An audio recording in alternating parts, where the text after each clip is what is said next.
Last time launching this guy here.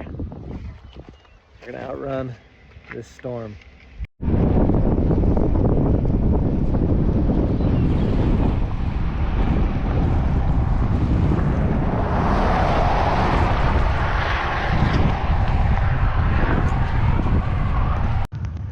This is quite pretty this morning, even though those clouds scare me a little bit.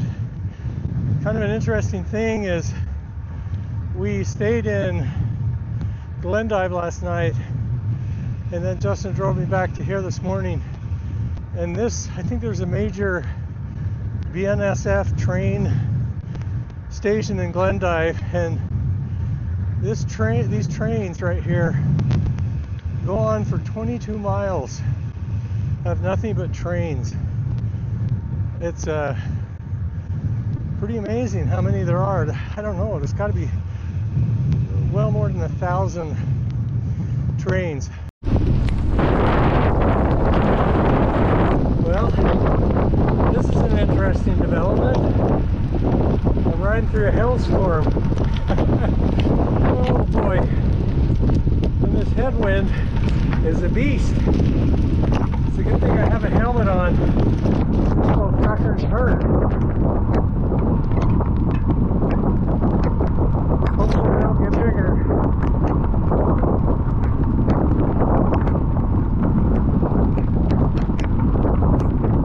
Wow.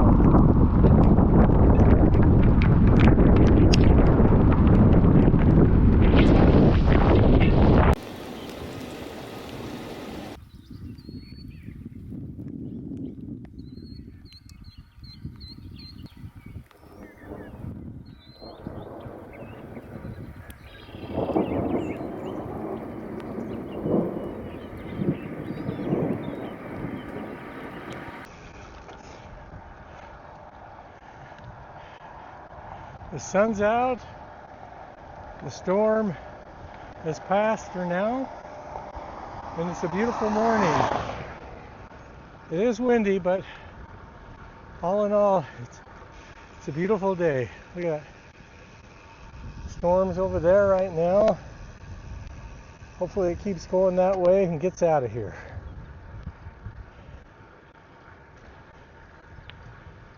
So I'm in Glendive, and I'm taking this old bridge across the Yellowstone River.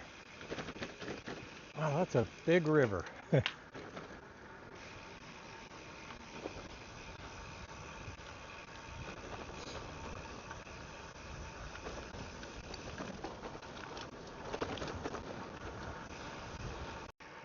I know I've complained a ton, too much, about these headwinds, but look at this. I don't think this is the first time on the trip, but very seldom have I had a tailwind, and it feels amazing. It's like you can ride with so much less effort. I love it. It's also really pretty on this frontage road.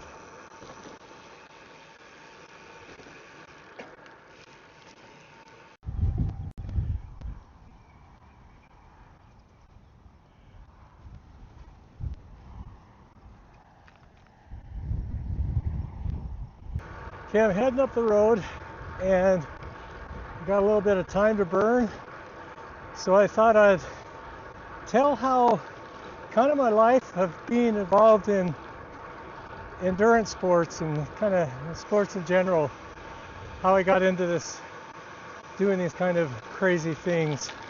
So as a kid, I was just a normal kid that every day with my friends Jared, Dave, Doug, all I ever thought about was doing sports, whether it was basketball, baseball, football. You could jump over my backyard fence, and it was our elementary school. So I always had some kind of game going on. And when it came time, probably my best sport, I would say, was baseball. But as I got towards my high school years, I started spending more time in the summers down in Fillmore, Utah, staying with my grandpa and trying to hang around the farms. And I probably was just in a way more than I was helping, but I loved being down there with my cousin Dan and being able to do anything I could with horses and cows and farm and that kind of stuff. So when I entered school, I remember this really well. When I went and signed up for high school, I'll turn that around so you don't have to look at me. But when I signed up for high school, I went in and they had things that you could sign up for, and I really wanted to play football. I loved playing football, but they said, oh, they've already had the kind of the tryouts or the camp, whatever it was, and so you'd miss that opportunity. And that was such a letdown. And if I wasn't a little bit on the shy side, I probably would have figured out some way to work around that. So, however, it was the summer that Mark Spitz won all the gold medals. And so I had an interest in swimming. I wished I would have done wrestling because I would have enjoyed that more, I know, but I ended up swimming in high school, and I was a good swimmer, and I liked it, and that definitely had a lot of endurance stuff built into it. You had to learn good endurance as a swimmer. But then, the year that I graduated from high school, I got into karate, and I started doing karate really pretty heavily for an entire year. And then I was gone for 2 years, and when I got back, after that 2-year being gone, I as quick as I could found somebody to teach me karate. His name was Johnny Rodriguez, and it was a really great group of guys that were good fighters, and I did karate really heavily for probably 15 years, and I worked through all the belts and that kind of stuff, and I fought in many tournaments, and I started to get into the full contact stuff. It was just starting to come around, and I love that. I love fighting in tournaments. There were a few guys who fought full contact really heavily that I trained with, and I love training with them. And my dad had boxed a little bit in high school, and I don't think he liked this idea all that much, but he being a wise dad, he didn't tell me I shouldn't do it.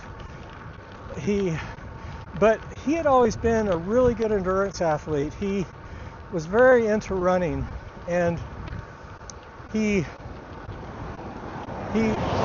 told me that I ought to come run a race with him sometime, and I thought, I'll do that because that'll help me be stronger for karate. And this was pre-MMA. All it was kickboxing, and I know now that I thought we were all so good, but we wouldn't have stood a chance with the skills that they have now with jiu-jitsu and all that kind of stuff. I would have loved to have done that, but it just didn't exist, or at least not that I had access to. And so one day my dad said, hey, there's this race in Fillmore, and this was still kind of during the middle or towards the middle end of my karate stuff. I think I was probably 25, and he talked me into coming and running this race in Fillmore with him and with my brother Mike. And so I said, sure, I'll do that. This will be good training. And so I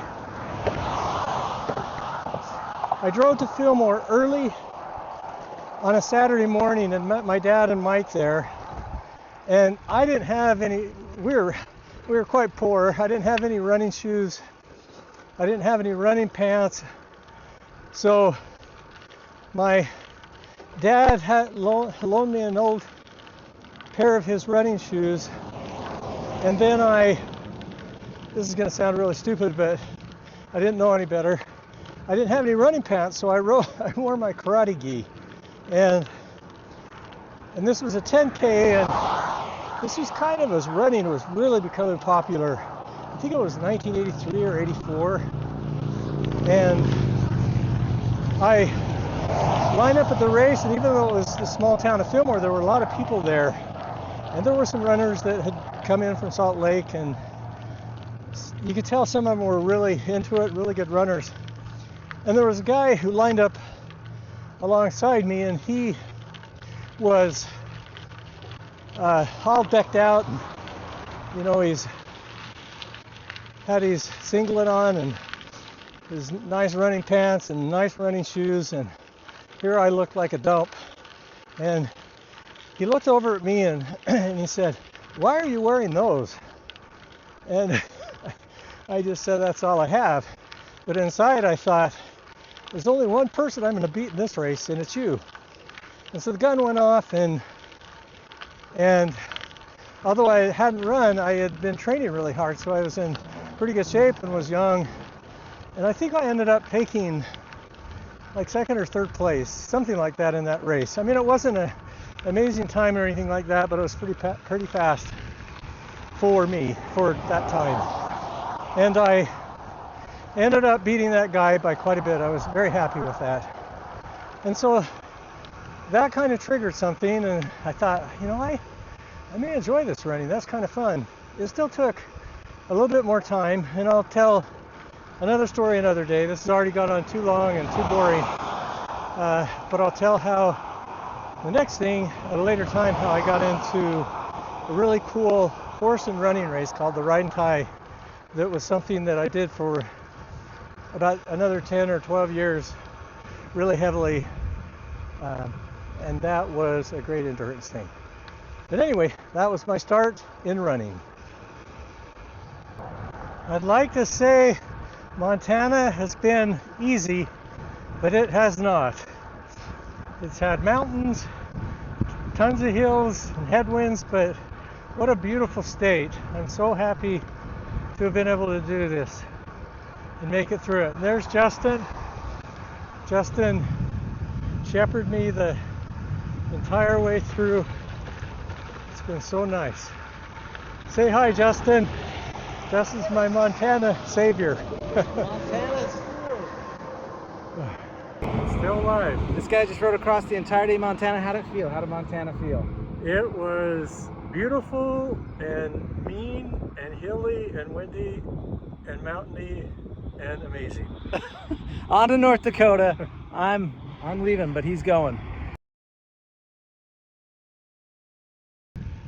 I'm just riding out of Beach, Montana.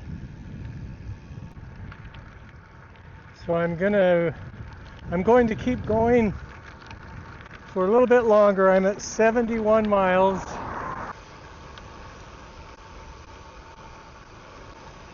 Going to end my ride in this pretty little town. I don't know the name. It's about 10 miles out of the other town I was in. I don't remember the names. What a cool place. So I'm at 78 miles, so it was a good day. Here are the details from today's ride.